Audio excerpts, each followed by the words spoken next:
আপনাদেরকে বলবো, শুধুই মাত্র কিছু তাসবিহ তাহলিল, ইবাদত আর বندگی এগুলো করার মাধ্যমেই আল্লাহ পাকের জান্নাত দখল করা সম্ভব হয় না। আল্লাহ পাকের জান্নাতে পৌঁছতে মুত্তাকি হতে হয়।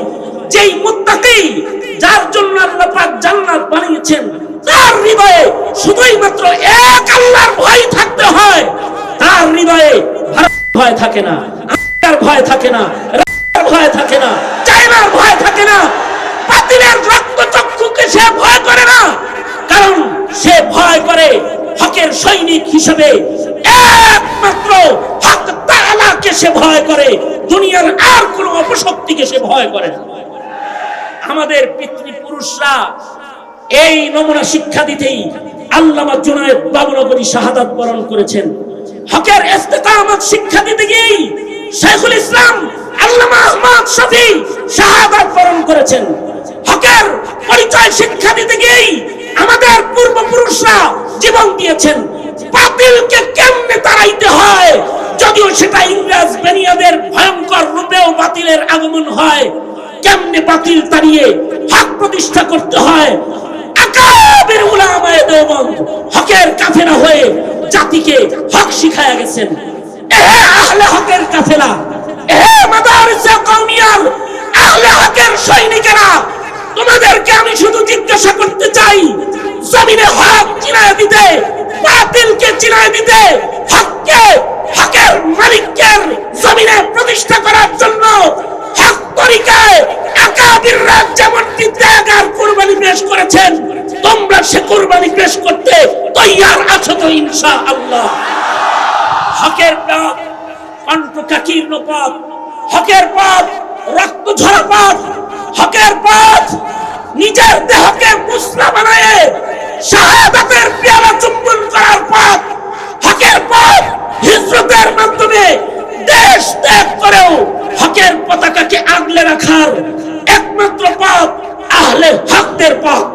সেই আহলে হকদের পথের অনুসারী হিসেবে তোমরা তোমাদের আহলে হকদের জমিনের পাহারা দিতে গিয়ে আহলে হকদের জমিনের মানুষের তাকওয়া পাহারা চরিত্রকে রক্ষা করার জন্য মানুষগুলো যেন মানবরূপী হাসিনা নামক অমানুষ না হয়ে যায়, মানুষগুলো যেন মানবরূপী মুরগি চূড়ার মতো অমানুষ না হয়ে যায়, আসাদ নূরের মতো অমানুষ না হয়ে যায়, মির্জা কাদিয়ানীর অনুসারীর মতো হিংস্র তাওহীদের উপরে, রিসালাতের উপরে ধাবা দেওয়ার এক কাফেলা, কুফরি কাফেলার সদস্য যেন তোমার জমিনের মানুষগুলো না হয়। তোমার জমিনের মানুষগুলো যেন হয় হকের পতাকাধারী। এই জমিনে হকের পতাকাকে উড্ডীন করতে তোমাদেরকেও যদি শাহাদাত বরণ করতে হয়, তোমাদেরকেও যদি তাসবিহ জায়নামাজ মসজিদ থেকে উঠায় হাতে নিয়ে যদি রাজপথে দাঁড়িয়ে যেতে হয়, এই হকের কাফেলা প্রস্তুত আছো তো ইনশাআল্লাহ? আজকে আল আমিন সংস্থার এই সম্মেলনে হককে জিন্দা করার জন্য এক দাওয়াতি আহ্বান নিয়ে আগমন করেছেন মামুনুল হক। মামুনুল হকের সাথে হককে গালিব করার কাফেলায় তোমাদের সকলকে আহ্বান জানাতেই আমার এখনকার বসা। এহে আমার তালেবান ইলমে নবুওয়াত, এহে হকের সৈনিকেরা, মামুনুল হক হক নিয়ে সামনে এগিয়ে গেলে তোমরা মামুনুল হক হক প্রতিষ্ঠার সেনাপতি হিসাবে সামনে বাড়লে তোমরা কি তার পেছনে যোগ্য সেনাপতির পেছনে যোগ্য সৈনিক হয়ে কাফন পরে বাংলার মাটি ইসলাম মুক্ত করতে, কাদিয়ানি মুক্ত করতে, ফ্যাসিবাদ মুক্ত করতে লড়াইয়ের ময়দানে ঝাঁপায় পড়তে রাজি আছো তো ইনশাআল্লাহ?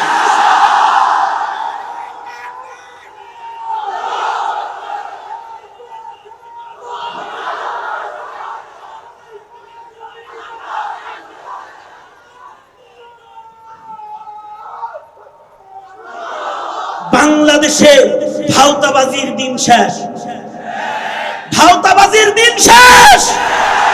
কোরআন সুন্নাহর বাংলাদেশ করতে আমরা দাঁড়িয়ে গেলাম ইনশাআল্লাহ, ইনশাআল্লাহ। আমাদেরকে কবুল আর মঞ্জুর করুন, আমিন। আল আমিন সংস্থার ঐতিহ্যবাহী সম্মেলনকে আল্লাহ তাআলা কবুল মঞ্জুর করুক, আমাদের হাজিরকে কবুল করুক। চরিত্র গঠনে আমাদের ভূমিকা, হক প্রতিষ্ঠায় আমাদের মুত্তাকির ভূমিকায় আমাদেরকে অবতীর্ণ হওয়ার তৌফিক পেয়েছি। মূল বক্তব্য, মূল সিদ্ধান্তমূলক কিছু কথা আমরা আমিরে মজলিস, সময়ের নেতৃত্ব, হকের আওয়াজ নিয়ে মামুনুল হক এসেছেন হক বলতে। তিনিই হক কথাগুলো বলবেন এবং জাতিকে হকের রাহনুমাই করবেন। এ ধরনের সম্মেলন, ঐতিহ্যবাহী সম্মেলন, ওলামাদের হাজিরি, ওলামাদের কথোপকথন অথবা দাওয়াত অথবা উলামা একরামের মেহনত অথবা উলামা একরামের রাজপথের আন্দোলন, এই সব কিছু হলো হককে সুস্পষ্ট করার জন্য। কারণ যেখানেই বাতিল আসে, বাতিলকে দূর করার জন্য সময়ে হকের জরুরত হয়। জমিনে হক প্রতিষ্ঠা হবে, বাতিল প্রতিষ্ঠা হবে না, এটা আল্লাহ পাকের ফয়সালা, আল্লাহ পাকের পছন্দ। এ কারণে পৃথিবী সৃষ্টির পরে সর্বপ্রথম আল্লাহ তাআলা পৃথিবীতে হক পাঠিয়েছেন, হকের ঝান্ডাবাহী পয়গম্বর পাঠিয়েছেন। পৃথিবীর প্রথম মানুষ বাবা আদম আলাইহিস সালাতু ওয়াস সালাম, তিনি হকের ঝান্ডা নিয়ে পৃথিবীর মাটিতে আল্লাহর নির্দেশে হক কায়েম করার জন্য, হক প্রতিষ্ঠিত করার জন্য আগমন করেছিলেন। যুগে যুগেই হক যেখানে শুরু হয়েছে সেখানে বাতিল এসে যায়, যেখানে আসল হয় সেখানে নকল এসে যায়। এ কারণে আসল পণ্যের গায়েও লেখা এটা পাওয়া যায় নকল হতে সাবধান। আসল পণ্য যেটা, ওইটার নিচে লিখে দেয় নকল হতে সাবধান। তার মানে আসলকে গ্রহণ করো, নকলকে বর্জন করো। পৃথিবীতে বাবা আদম থেকে শুরু করে আমাদের নবী সরওয়ারে দু আলম মুহাম্মদুর রাসূলুল্লাহ সাল্লাল্লাহু আলাইহি ওয়াসাল্লাম পর্যন্ত যত নবী দুনিয়াতে আগমন করেছেন, তারা জাতিকে হক পথ দেখাইছেন, জান্নাতের পথ দেখাইছেন, জাতিকে হক হক্কানিয়তের শিক্ষা প্রদান করেছেন। কারণ হক হক্কানিয়তের তালিম ব্যতিরেকে আল্লাহর কাছে পছন্দের মানুষ হওয়া সম্ভব নয়। হক হক্কানিয়তের উপরে অটল অনড় হয়ে আল্লাহ পাকের পছন্দের হক মুমিন না হওয়া পর্যন্ত হক তাআলার কাছে জান্নাতের মেহমান হিসেবে পৌঁছাও সম্ভব নয়। সঙ্গত কারণে পৃথিবীতে যত পয়গম্বর আগমন করেছেন, তারা হকের দাওয়াত নিয়ে আগমন করেছেন। আমাদের নবী আলাইহিস সালাতু ওয়াস সালামের পরে কিয়ামত পর্যন্ত হকের কথা বলতে, কারণ হক তো চিনাইতে হয়, হক কেমন এটা আমল করে প্রতিষ্ঠিত করে দেখাইতে হয়। হকের উপরে ইস্তেকামাত এটা জাতিকে শিখাইতে হয় এবং গায়ের হক বাতিলকেও জাতিকে চিনাইতে হয়। লিল হক্কি সালাসাতু হক, প্রত্যেকটা হকের আবার তিনটা হক আছে। হকের এক নাম্বার হক হলো হক সত্য জাতির কাছে সুস্পষ্ট করে দাও, সত্যকে খুলে দাও, সত্যকে জাতির কাছে সুস্পষ্ট করে দাও, সত্যকে জাতিকে চিনায়া দাও।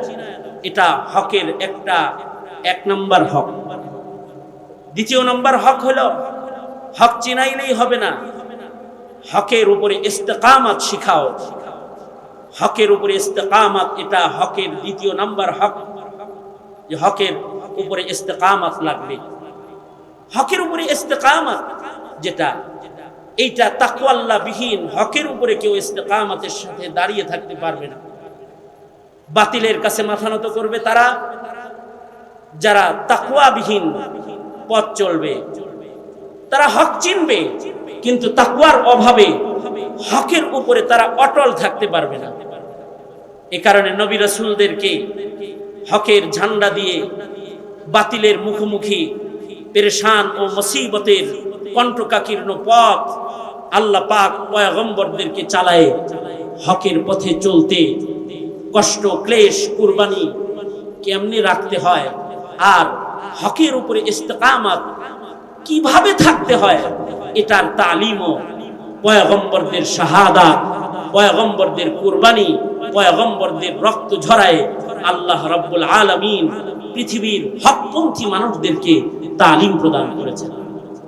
পাশাপাশি পৃথিবীর সকল পয়গম্বরদেরকে আসমানি হক ইলম আল্লাহ পাকের পক্ষ থেকে ওই সে ইলম আল্লাহ পাক প্রদানের মাধ্যমে জমিনবাসীকে হক এবং বাতিল সুস্পষ্ট চিনায়া দেওয়ার মেহনত জমিনে করাইছেন। সরওয়ারে দু আলম নবী এই মেহনতের শেষ এবং সর্বশেষ পয়গম্বর, শ্রেষ্ঠ নবী হয়ে দুনিয়াতে আগমন করেছিলেন। নবী আলাইহিস সালাতু ওয়াস সালাম 570 খ্রিস্টাব্দে যখন সারা দুনিয়াতে বাতিল ছেয়ে গিয়েছিল, সারা দুনিয়াটা বাতিলের বুৎপুরুস্তির আড্ডাখানায় পরিণত হয়েছিল, ওই সময় হকের ঝান্ডা নিয়ে আমার নবী সরওয়ারে দু আলম হকের দাওয়াত নিয়ে পৃথিবীর মাটিতে আগমন করেছিলেন এবং জাতিকে হক চিনাইছিলেন। হক চিনাইতেই আহলে হকদের 1.25 লক্ষ সাহাবীর একটি জামাত সরওয়ারে দু আলম নবী হক চিনায়ে হকের উপরে চলনেওয়ালা, আল্লাহ পাকের পছন্দনীয়, আল্লাহ পাকের কাছে পাশ করা একটা জামাত, যাদের ইমতিহান হক যারা শিখেছে আল্লাহর কাছে, আল্লাহর রাসূলের কাছে, আর যারা পরীক্ষা দিয়েছিল মুহাম্মদুর রাসূলুল্লাহ সাল্লাল্লাহু আলাইহি ওয়াসাল্লামের ছাত্র হিসেবে আল্লাহর কাছে, এবং আল্লাহ পাক তাদের হাক্কানিয়তের পরীক্ষা গ্রহণ করে আল্লাহ পাক তাদেরকে সনদ দিয়েছিলেন উলাইকা হুমুল মুমিনুনা হাক্কা, উলাইকা হুমুল মুমিনুনা হাক্কা। আবু বকর থেকে শুরু করে ওয়াহশী পর্যন্ত 1.25 লক্ষ সাহাবী, এরা সবাই হক মুমিন হিসাবে, সত্যিকারের মুমিন হিসাবে, হকের উপরে অটল সৈনিক হিসাবে আল্লাহর কাছে পরীক্ষায় তারা উত্তীর্ণ হয়েছিল। সারা দুনিয়াতে ছড়িয়ে পড়েছিলেন আহলে হকের দাওয়াত নিয়ে সাহাবায়ে কেরাম। সারা পৃথিবীতে এক সময় হকের ঝান্ডা উড্ডীন হয়েছিল। এই হক যেখানে প্রতিষ্ঠা পেয়েছে, সমাজের মানুষ হকের আলো পেয়েছে, শান্তি পেয়েছে, পরকালে জান্নাতের পথ পেয়েছে, মানুষগুলো তাকওয়ার জিন্দেগি পেয়েছে, পয়গম্বরদের শিখানো হক তরিকায় জীবন যাপন করে মানুষগুলো আল্লাহ পাকের পছন্দের মানুষে রূপান্তরিত হয়েছিল। চারিত্রিক গুণাবলীর মানুষ, চারিত্রিক গুণে আল্লাহর কাছে পছন্দনীয় হক পুরুষ গোলাম সাহাবায়ে কেরাম জমিনে পয়দা করার জন্য গোটা দুনিয়াতে সাহাবায়ে কেরাম সফর করেছিলেন। সাহাবায়ে কেরামের পরে হক প্রতিষ্ঠার জন্য তাবেঈন, তাবেঈনরা হক চিনানোর জন্য, হকের উপরে ইস্তেকামত শিক্ষা দেওয়ার জন্য, বাতিলকে চিনায় দেওয়ার জন্য একের পর এক সালাফ খালাফের আহলে হকদের কাফেলা এই জমিনে মেহনত করেছেন। আমরা আমাদের বয়সেও কিছু আহলুল হক, হকের আহালকে দেখেছি। আমরা দেখেছি হকের সৈনিক আল্লামা আজিজুল হক, আমরা দেখেছি মুফতি আমিনী আহলুল হক, আমরা দেখেছি মুফতি আহমদ শফি আহলুল হক, আমরা দেখেছি আল্লামা জুনায়েদ বাবুনগরী আহলুল হক। হকের উপরে অটল থাকতে গিয়ে কেমন কুরবানি রাখতে হয়, আর হককে জমিনে কিভাবে প্রতিষ্ঠা করার জন্য ত্যাগের ভূমিকায় নিজেকে অবতীর্ণ করতে হয়, আবু আজদাদরা, সালাফ খালাফ সাহাবায়ে কেরাম এবং পয়গম্বরদের নমুনাকে আমাদের কাছে সুস্পষ্টভাবে শিক্ষা দিতে তারা সময়ের বাতিলের মোকাবেলা করে হকের পতাকা নিয়ে কেমনে জমিনে চলতে হয় তা আমাদের শিক্ষা দিয়ে গেছেন। তারা বাতিলের নির্যাতনকে ভয় করেন নাই, জালিমের জিন্দানখানাকে তারা ভয় করেন নাই, তারা বাতিলের রক্তচক্ষুকে উপেক্ষা করে তারা হকের ঝান্ডা নিয়ে তারা বীর দর্পের সামনে এগিয়েছিলেন। তারা নির্যাতন ভোগ করেছেন, জেল জুলুম অত্যাচার সহ্য করেছেন, জীবনের শেষ সন্ধিক্ষণে শাহাদাতের পেয়ালাকে চুমু খেয়েছেন, কিন্তু বাতিলের সাথে আপোষ করেন নাই। হকের মোকাবেলা কিভাবে করতে হয় তারা এই আহলে হকদেরকে শিখিয়ে গিয়েছেন। সেই আহলুল হক আকাবের বুজুর্গদের সন্তানেরা রুহানি সন্তানেরা আল আমিন সংস্থার হকের পরিচয় করায় দেওয়ার এই মহতী সম্মেলনে, বাতিলকে চিনায় দেওয়ার মহতী সম্মেলনে উপস্থিত হয়েছেন।